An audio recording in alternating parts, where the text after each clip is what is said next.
uma apresentação aqui, não para encher vocês de conceitos ou então de técnica, nada disso. A intenção de trazer essa conversa foi porque a IA está muito em pauta para todo mundo, e o principal de tudo, a gente precisa refletir de como usar essas ferramentas no nosso cotidiano. Então, a questão da ética aqui, eu não trago tanto a questão do código de ética, não isso, mas sim uma reflexão da ética e da moral no conceito, inclusive, que a gente aprende lá no início dos períodos da advocacia, lá no início da academia. Então, eu vou começar falando um pouco mais sobre o que é inteligência artificial, como é que foi a história dela, vou passar bem superficial sobre isso, depois a gente vai entrar nos dados, só os dois conceitos de dados sensíveis e dados comuns, vou levar para uma interpretação também, em relação aos fatos, depois a gente vai falar sobre ética, e depois eu vou indicar ali livros e ferramentas que a gente pode usar no nosso cotidiano. Bom, vamos lá. O início da IA, né? Não há uma definição universal reconhecida sobre a inteligência artificial. Isso, conforme, inclusive, os dados pessoais, ela vem durante anos e anos e anos e alterando o seu conceito e alterando o modo de entender das pessoas. A ideia de seres com inteligência artificial e pré-histórica com referências amplamente reconhecidas, as máquinas inteligentes aparecendo no século passado. Bom, antigamente a gente entendia que eram as máquinas inteligentes, né? Inclusive existem vários filmes do Arnold Schwarzenegger e tudo mais, que a inteligência artificial vai vir para o nosso cotidiano e tudo vai destruir a gente. Inclusive tem muitas pessoas que pensam o contrário do que é a inteligência artificial. Não pensa que ela vai nos ajudar, e sim nos prejudicar. Bom, o que hoje é chamado de aprendizado da máquina, né, o Martin Lange, teve seu início nos séculos passados também, bem antes de existirem as máquinas que pudessem aprender. As primeiras máquinas, de fato, capazes de aprender, surgiram no início da década de 1950. Aqui eu trago um panorama histórico que vem desde 1943 até os dias atuais, que em 1943, com Isaac, propõe as leis robóticas, ou seja, desde 1943 que o pessoal está pensando já nas máquinas, está pensando na inteligência da máquina.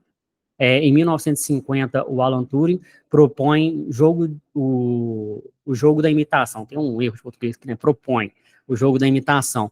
Inclusive, tem um filme do Alan Turing que eu indico que chama O Jogo da Imitação. É um cara muito importante na inteligência artificial que foi o percursor de muitos conceitos e ideias para que se criassem hoje os vários modalidades de inteligência artificial. Na hora que a gente fala de inteligência artificial, a gente fala de vários subtítulos e subclasses que compõem essa matéria em si. O campo floresceu em uma conferência lá nos Estados Unidos com a apresentação do programa Lógica e Teóricos. Foi quando o termo de inteligência artificial foi cunhado, ou seja, lá que começou essa questão da IA, ou seja, lá que começou a se falar em IA. Antigamente se falava no tipo, ou seja, na perspectiva de que existia algo muito inteligente com a máquina, e não o conceito em si, não era conceituado, e sim era falado, era praticado. Já nos anos 80, o algoritmo Brock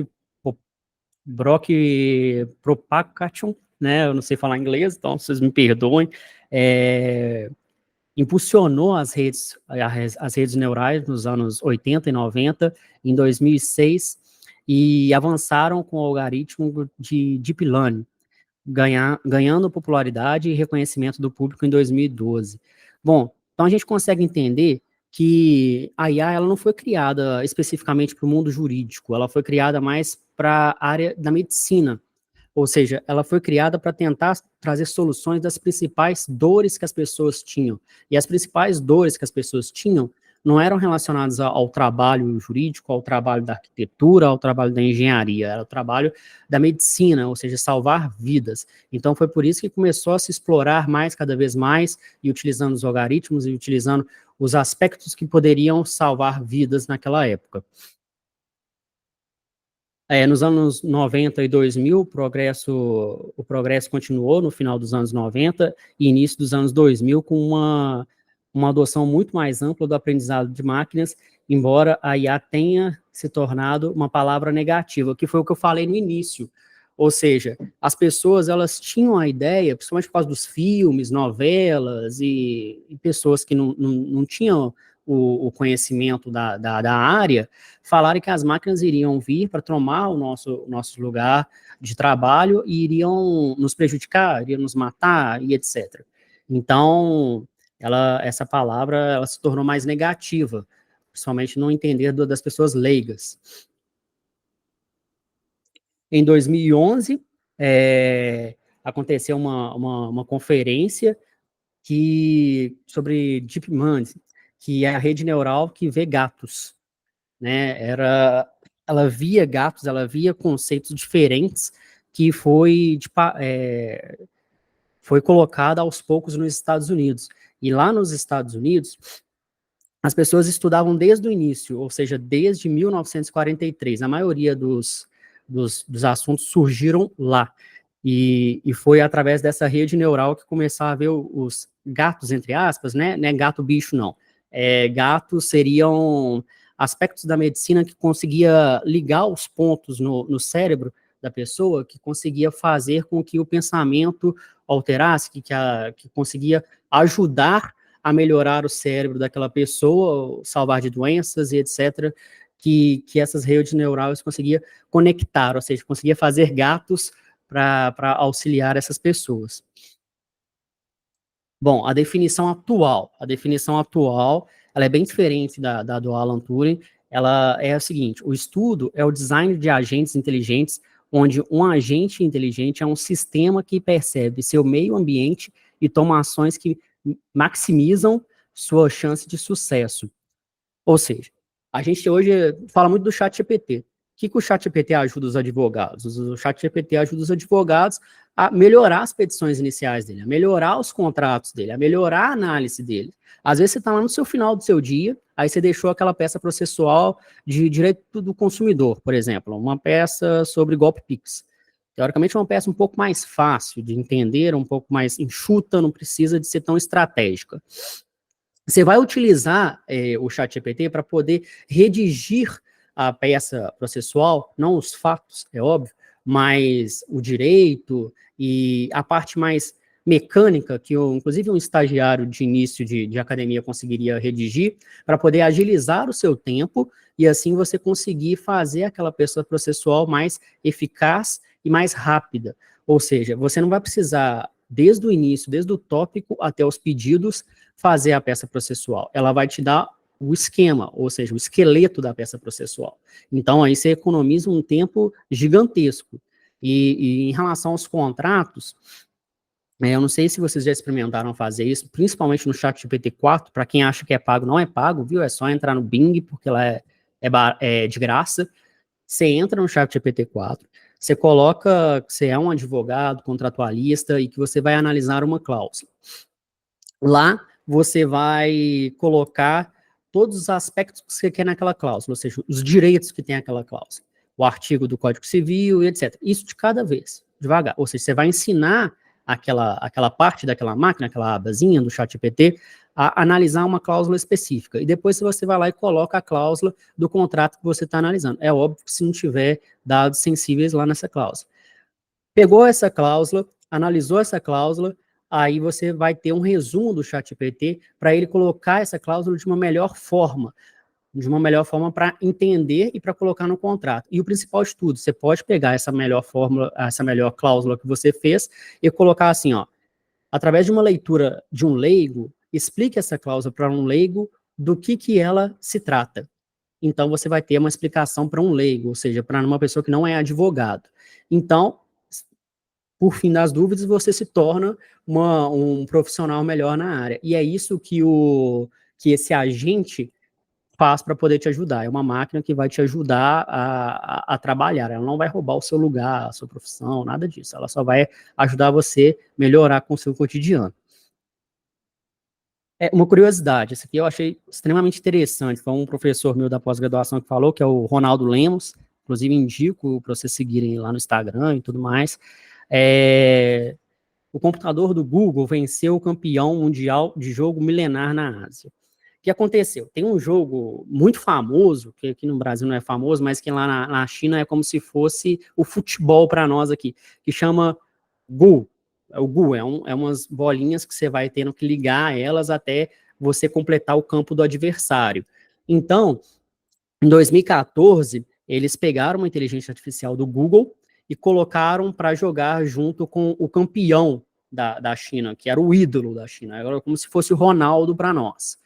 Colocou essa inteligência artificial para jogar com essa pessoa, que era o ídolo deles.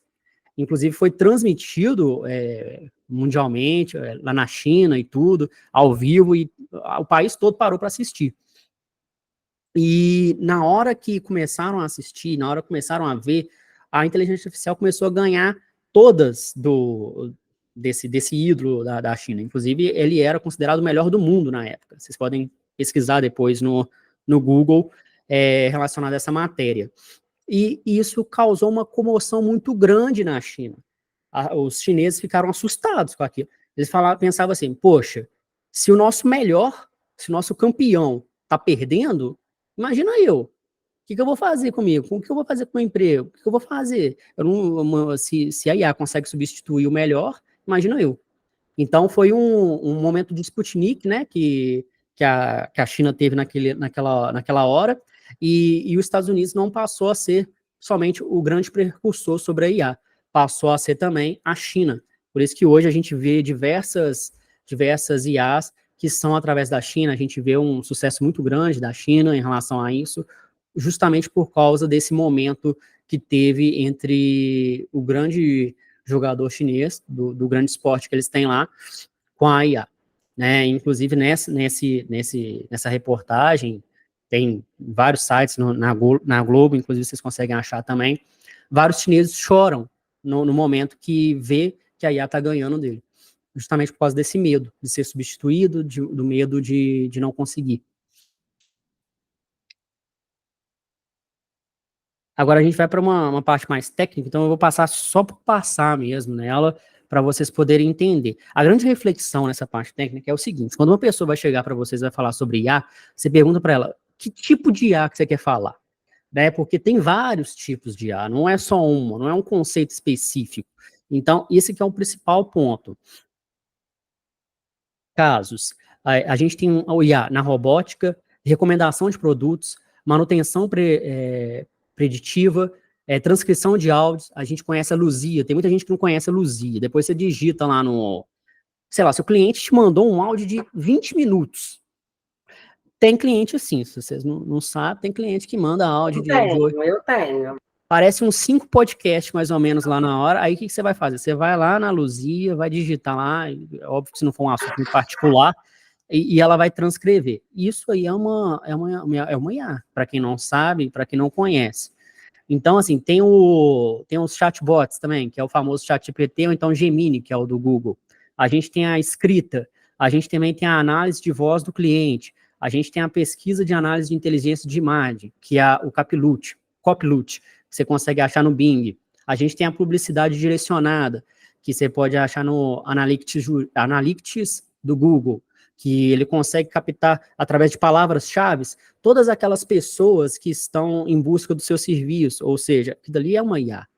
Sabe quando a pessoa vai fazer um Google Ads, vai colocar uma campanha e tudo mais? Coloca diversas palavras-chave lá. E com essas palavras-chave, a gente consegue indicar diretamente para a pessoa. E lá no Google, se tem uma outra ferramenta que consegue analisar a idade, o perfil social, o que a pessoa está buscando, quanto que ela ganha, tudo isso. E isso é também uma IA. A gente tem os motores de buscas, a gente tem os veículos autônomos, tem, inclusive, projetos em alguns países que colocam um carro para poder levar uma pessoa até o aeroporto.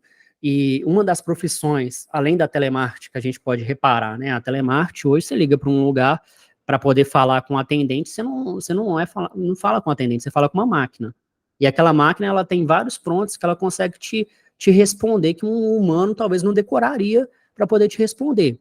Beleza? Ok. Então, assim, se essas profissões estão sendo substituídas, então, assim, a ideia é que também se substitua o motorista, porque às vezes você tá lá, você sai, você tá lá na Savassi, você quer ir para o aeroporto, e você quer pegar uma pista do MOVE, só que você só pode pagar um taxista, e pode ocorrer acidentes naquele momento, não que o veículo autônomo movido por IA não vai ocorrer, mas se você pegar um que vai te mostrar qual que é o horário que você vai gastar, vai te colocar qual que é o trânsito certo que você pode pegar, e etc. Isso também é uma IA. E é uma característica muito grande que as pessoas estão buscando lá fora, que são os veículos autônomos, principalmente os carros.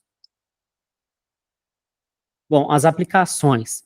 A gente tem a visão computacional, a voz para texto, geração de áudio, geração de imagem, processamento de linguagem natural, entendimento de linguagem natural, geração de linguagem natural, consulta em linguagem natural, motor de recomendação, categorização, detecção de anomalias. Esse entendimento de linguagem natural é muito importante, porque você consegue perceber se você está falando com um robô ou se você está falando com uma pessoa. Além disso, a gente também tem a geração de áudio. Para quem não sabe, tem uma plataforma que chama REM, eu vou passar algumas indicações no final. Ela você consegue colocar através da sua voz, em vários idiomas. Ou seja, você vai colocar um vídeo nessa plataforma, vai colocar um idioma italiano. Eu não sei falar italiano. E eles vão colocar um vídeo com você falando italiano com a sua voz. E é impressionante, porque ainda você pode colocar embaixo a transcrição. Então, isso é muito bom. E isso é alguns poderes da IA. Isso, inclusive, com o nosso atendimento virtual. E com uma pessoa de outro país, às vezes a pessoa de outro país, ela quer fazer um divórcio aqui, então ela recebeu uma herança e quer decidir a herança aqui, só que ela não sabe muito falar, ela não entende muito das coisas. Mas aí a pessoa que está lá junto com ela entende bastante, quer ajudar e tudo mais, só que ela fala um outro idioma. Aí como é que você vai fazer para resolver isso? A gente tem essa plataforma. Como é que você vai fazer para poder comunicar com uma pessoa de outro país? A gente tem essa plataforma. Então, assim, existem diversas situações que você pode usar a IA para poder não ter limites de fronteiras da sua atuação, independentemente da sua área, mas no direito é sempre, para mim, na minha opinião, é um dos mais importantes. O papel da IA, hoje em alguns aspectos, né? Embora os limites dos sistemas especialistas, embora os limites dos sistemas especialistas tenham sido claramente demonstrados nos anos 80, há grande entusiasmo sobre o potencial dos sistemas híbridos, ou seja, a gente utilizar situações que não necessariamente precisa estar presencial, mas sim que pode fazer sem estar naquele local. A gente tem os sistemas humanos no ciclo, ou seja, onde a IA faz 80% do trabalho e os humanos fecham as lacunas. Foi o que eu acabei de falar. Você está lá no final do seu dia, você quer fazer uma petição super genérica, super simples, que todo mundo consegue fazer, só que você está cansado demais para poder redigir do início ao fim. Vai lá no ChatGPT, coloca os primeiros comandos sobre o que se trata a área, sobre o que se trata a matéria, sobre o que se trata o assunto, dá o comando certo para ele poder fazer, ele vai te dar o esqueleto e você só vai ler. Ou seja, é como se fosse um estagiário trabalhando ali para você naquele momento. Com todo respeito aos estagiários, mas assim, é o básico que ele está fazendo ali. E o básico, às vezes, é muito bom.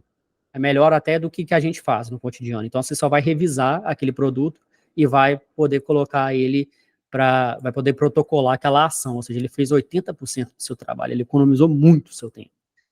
O Deep Learning, que é o aprendizado profundo, é uma técnica de aprendizado de máquina que utiliza redes neurais profundas para aprender representações de dados em vários níveis de abstração.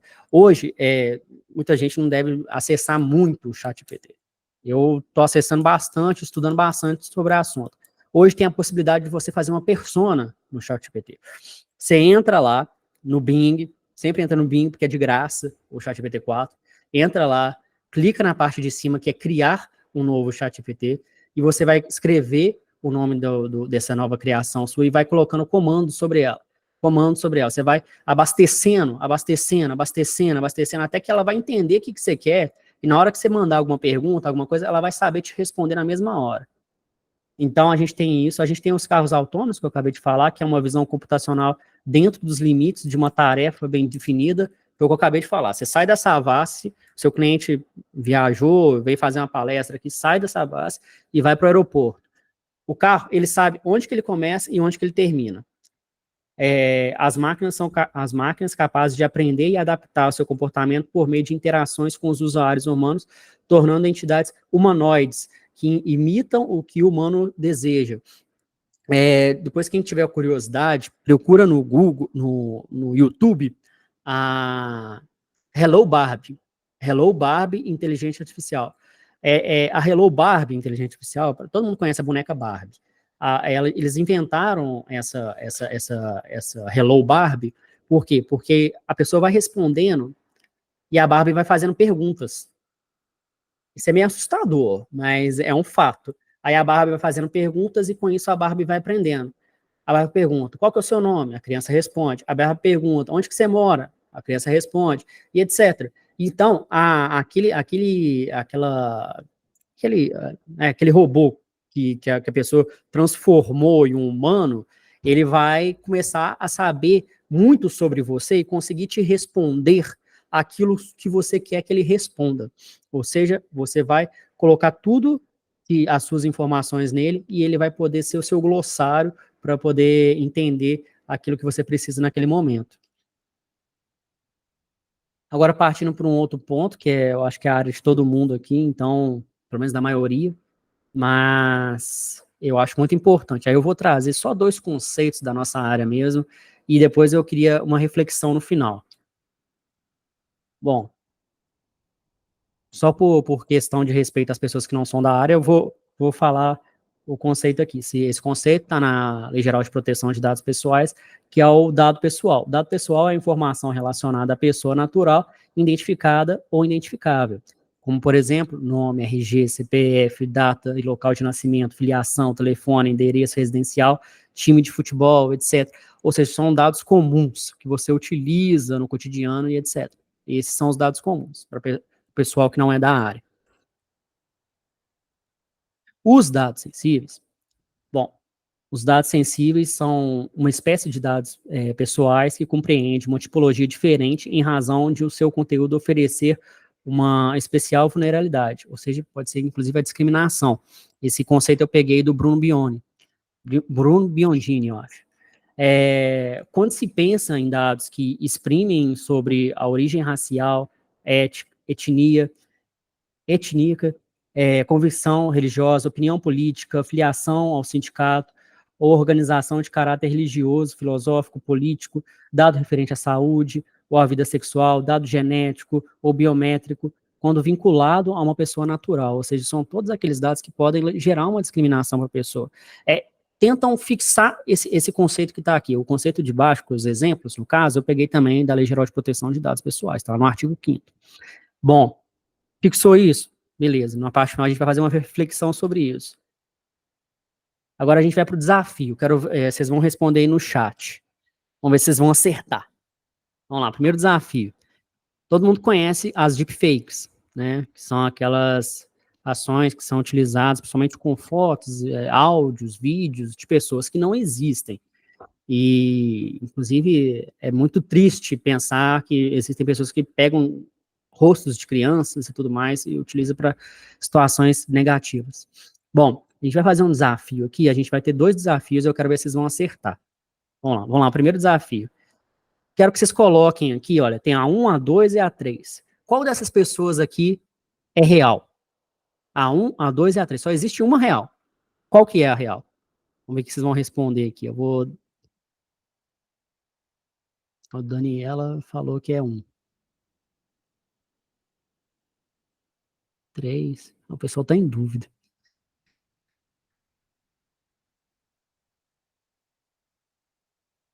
Dá mais um minuto aí pro pessoal responder. O pessoal tá achando que é 1. 1, 3.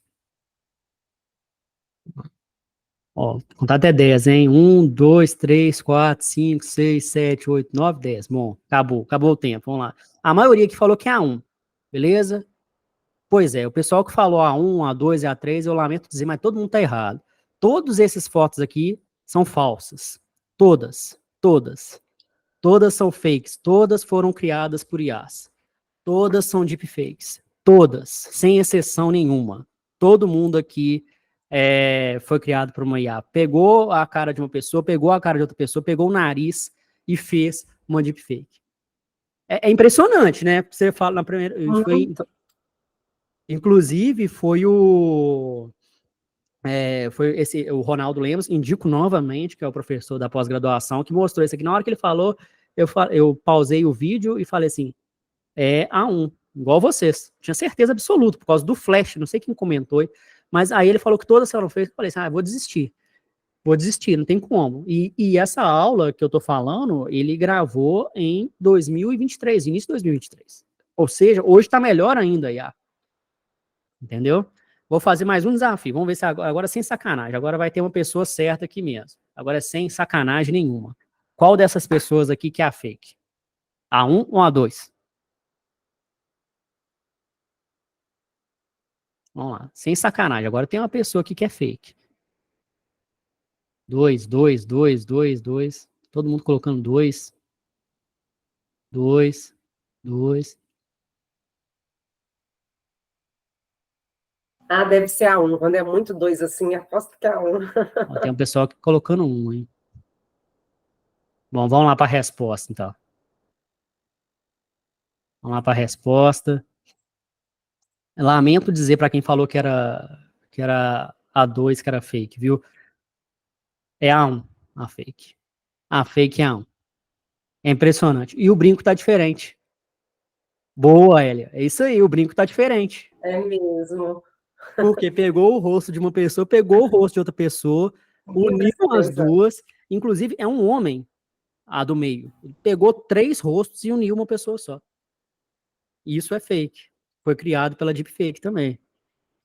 Bom, vamos passar para frente agora. Os desafios, tá todo mundo ruim aí, foi igual eu na aula, péssimo, mas faz parte. Agora eu vou trazer uma questão que é mais voltada para os advogados. Mas de qualquer forma, vamos lá, vamos explicar aqui para quem não é advogado que está aqui na aula. Nas peças processuais, a gente tem um tópico que é os fatos.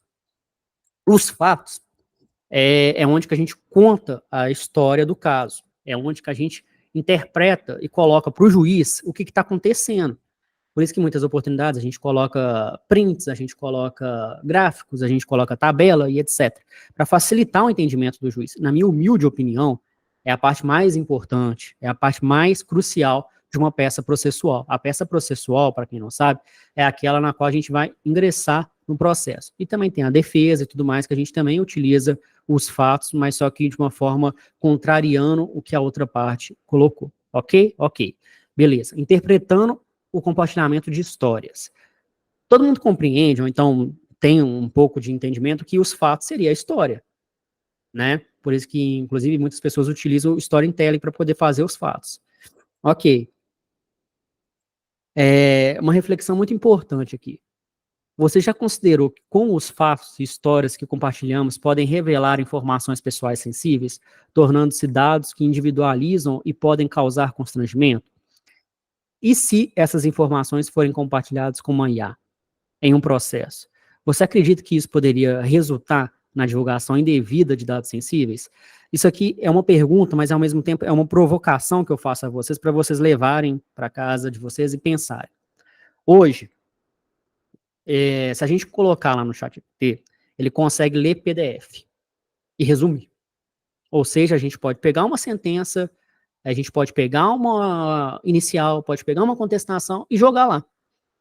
Jogar lá, ele vai ler, vai resumir para nós. Beleza. Ok, tranquilo. Só que assim, a gente tem que ter o entendimento, e aqui eu começo mais nessa parte da reflexão, que foi o que eu tive a intenção de fazer essa vídeo, que é quando um cliente chega para nós e conta a história dele, quando um cliente chega para nós e conta aquele acontecimento, talvez aquele acontecimento seja um acontecimento muito sensível na vida dele. Talvez seja o acontecimento mais importante na vida dele. Talvez seja um acontecimento que pode acontecer muitas coisas ruins na vida daquela pessoa se for compartilhado com terceiros. Por isso que, inclusive, a gente tem muitos processos que são realizados de forma de segredo de justiça. Pois bem, então, na hora que a gente for realizar a utilização do ChatGPT, do Gemini, do Gama, do Copilot, de qualquer ferramenta de IA, do Luzia, na hora que vai compartilhar, não, você está atendendo uma pessoa de direito de família, você está atendendo uma pessoa de divórcio, você vai compartilhar o áudio da pessoa lá? Não, não vai ter que escutar. Então, é esses entendimentos que a gente precisa ter, porque querendo ou não, na minha humilde opinião, posso ser contrariado disso, mas um fato, uma história, pode se tornar um dado sensível. Um fato, uma história que compromete a vida daquela pessoa, que às vezes é o ponto mais crucial da vida daquela pessoa, é algo que aflige muito o sentimento daquela pessoa, principalmente no direito de família, ou então no direito penal também, não é minha área, mas eu sei que tem histórias que são absurdas. Isso não pode ser compartilhado na inteligência artificial. Isso tem que ter um entendimento de todos. Isso não precisa estar escrito na lei. Isso precisa estar na cabeça de cada um. Porque a vida de uma pessoa que está ali não é um número que você pegou um número aqui, eu vou fazer a peça e tal. Não, é uma pessoa. E se esses dados forem vazados, se essa história for vazada, e se chegar no ouvido de outras pessoas, e chegar na própria pessoa, então naquelas que estão em torno dela, ela pode sofrer uma certa discriminação. A gente tem que ter muita consciência disso, principalmente nós, como os advogados, que defendemos o direito das pessoas. É essa reflexão que eu queria trazer para você. Isso aqui, na minha opinião, é um dado sensível, dependendo da situação. Agora a gente vai para um outro ponto, que é a questão da ética. A gente já começou a reflexão. Bom, entendimento sobre ética. Eu tive um professor que também foi muito bom, que é o Clóvis. Ele falou muitas questões relacionadas à ética.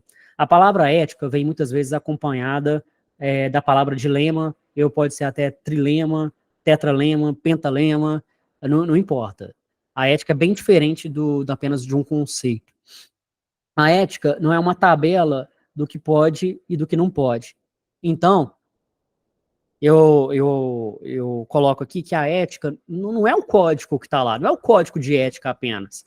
Não precisa do código de ética. Você tem que entender o que é necessário, você tem que entender o que precisa de fazer e o que não precisa de fazer. Você tem que entender o que é certo e o que é errado. Você tem que colocar a sua moral ali também. Então, a gente não precisa de uma tabela para dizer o que é certo e o que é errado. Foi o que eu acabei de falar. Você não vai compartilhar uma história de direito de família com a Luzia para ela poder. Você vai escutar o áudio lá de 10 minutos. Tá? Vai escutar. A ética surge não como um saber teórico, mas prático. Ou seja, você vai entender o que é ética na hora que você começar a praticar. Na hora que você vê que você fez alguma coisa para uma pessoa muito correta e que essa pessoa fez completamente diferente. Mas você vai fazer aquilo que aquela pessoa fez? Não, não vai. Você está do lado do seu cliente. O seu cliente te falou uma coisa, você tratou ele de uma forma. Ele sai, você fala de outra forma, você age de outra forma, você utiliza os dados dele para fazer utilizando uma ferramenta que você sabe que pode causar danos para ele, porque você não tem conhecimento específico daquela ferramenta. Então você usa os dados sensíveis nele. Isso aí é falta de ética. Principalmente que ele não está perto de você. Mesmo se ele estivesse perto de você, você teria que conversar com ele e falar os riscos ou não. A ética é o hábito de respeito pela presença e pela vida do outro. Ou seja, é se colocar no lugar do outro.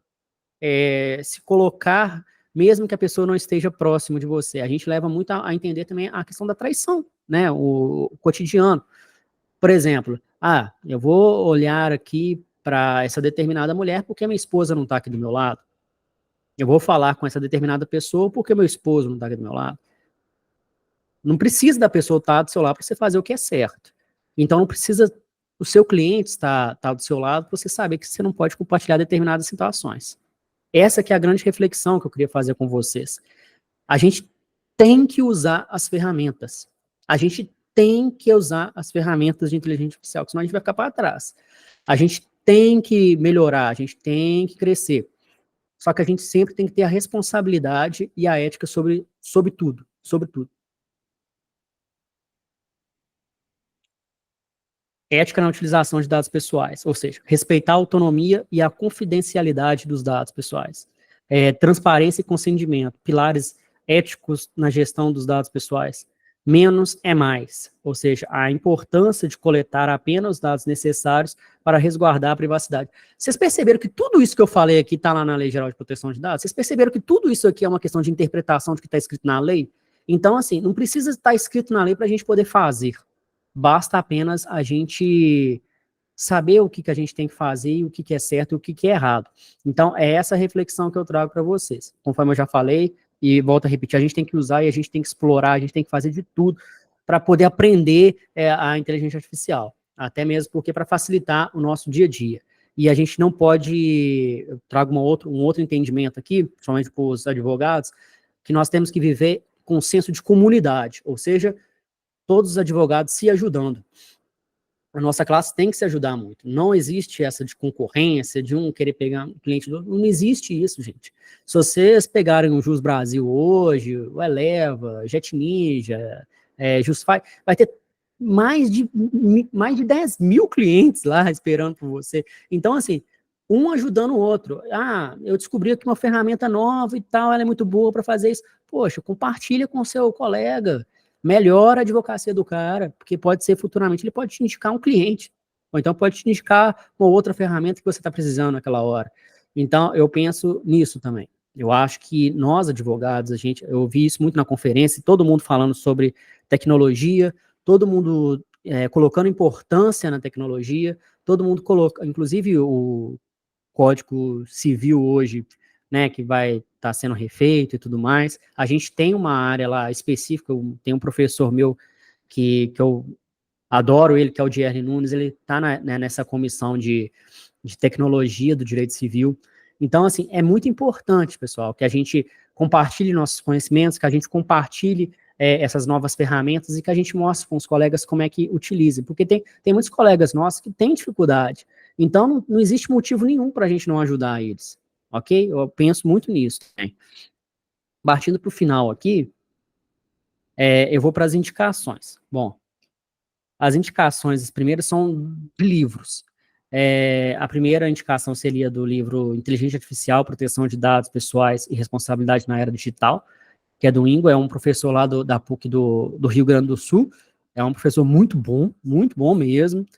Direito Digital na Era da Inteligência Artificial, da Patrícia Peck, acredito que muitos daqui conhecem quem é a Patrícia, eu gosto muito dela, inclusive tem uns 2 livros dela aqui, Inteligência Artificial e Governança e Regulação, eu acho muito importante também do Virgílio, Inteligência Artificial e Direito, Reflexões Iniciais, para aquela galera que não conhece nada, não sabe nada, o impacto da inteligência artificial no direito, que seria do Tarcísio Teixeira, que inclusive tem um livro muito importante de blockchain, e do Renato Opsblum. Renato Opsblum, assim, quem não segue o Renato Opsblum e gosta de tecnologia, começa a seguir o cara, porque ele é muito bom também, entendeu? Nas redes sociais, principalmente no Instagram. Ele tem uma comunidade que lá no Instagram, que ele posta vídeo todo dia, mostrando como é que você usa a inteligência artificial no seu cotidiano, de graça.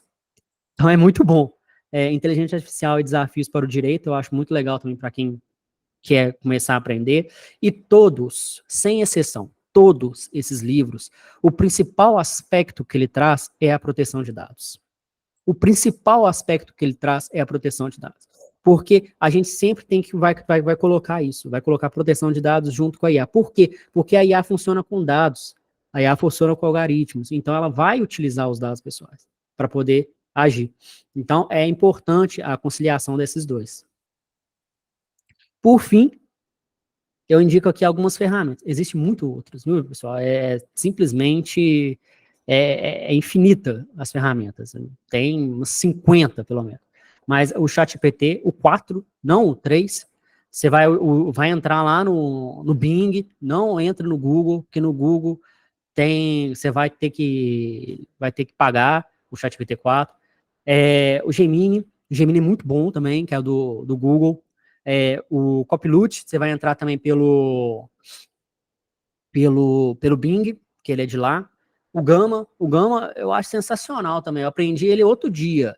Gente, o Gama, sabe aquele, se você trabalha para alguém, se você não é autônomo, então você quer fazer uma apresentação, algo do tipo diferente, chega lá no Gama, digita assim, olha, eu quero uma apresentação sobre tal coisa. Aí você coloca os tópicos da apresentação.